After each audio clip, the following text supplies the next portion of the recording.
আমাদের নেতাকর্মীদের নিয়ে কিন্তু শুক্রবার বাদে অন্যান্য দিন কিন্তু আমরা অফিস করি। সরকার গঠনের পরে প্রতিনিয়তই আমরা এই সাংগঠনিক কাজ করছি। এখান থেকে একটি বৃহৎ রাজনৈতিক দলের যুব সংগঠন হিসেবে আমরা কাজ করছি।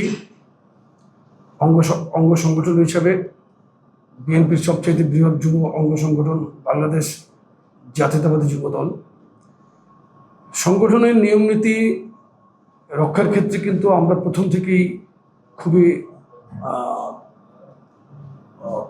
কঠোর ছিলাম। কেউ সাংগঠনিক নিয়ম নীতি ব্যত্যয় ঘটালে আমরা সেখানে শাস্তিমূলক ব্যবস্থা নিয়েছি এবং আমরা সংগঠনকে ঢেলে সাজানোর চেষ্টাও করেছি। পাশাপাশি বিভিন্ন সীমাবদ্ধতার কারণে আমরা সেই ক্ষেত্রে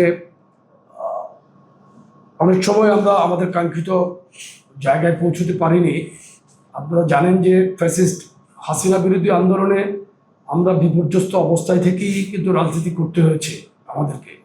এরপরে 5ই আগস্টের পরে বাংলাদেশে আরেক ধরনের রাজনৈতিক পরিস্থিতি তৈরি হলো। এখানে নতুন নতুন মতবাদ নিয়ে বিভিন্ন মহল থেকে বিভিন্ন অপচেষ্টার মাধ্যমে বাংলাদেশকে অশান্ত করার বিভিন্ন অপচেষ্টা হচ্ছিল।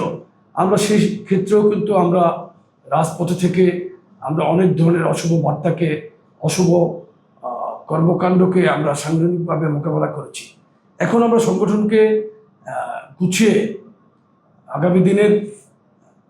আগামীতে মানুষের কল্যাণের জন্য, বিশেষ করে যুবকদের কল্যাণার্থে যেই সংগঠন করা দরকার আমরা সেটার দিকেই কিন্তু এগিয়ে যাব। আপনারা দেখেছেন যে এই রমজানেও আমরা সভাপতি এবং সদস্য সম্পাদক আমাদের নেতাকর্মীদের নিয়ে কিন্তু আমরা শুক্রবার বাদে অন্যান্য দিন কিন্তু আমরা অফিস করি। আমরা নিয়মিত কিন্তু অফিস করছি। আমরা রাজনৈতিক কর্মকাণ্ডের মধ্যে আছি, কারণ সংগঠনকে শক্তিশালী করতে হলে নেতাকর্মীদের সাথে পারস্পরিক সম্পর্ক দৃঢ় করা এবং সংগঠনকে পরিচালনা করার জন্য যেই কাজগুলো করা দরকার সেটা আমরা এই কেন্দ্রীয় দপ্তর থেকে করি। এই জন্য আমাদের কেন্দ্রীয় দপ্তরে রমজানের মধ্যেও কিন্তু সরকার গঠনের পরে প্রতিনিয়তই আমরা এই সাংগঠনিক কাজ করছি এখান থেকে বসে।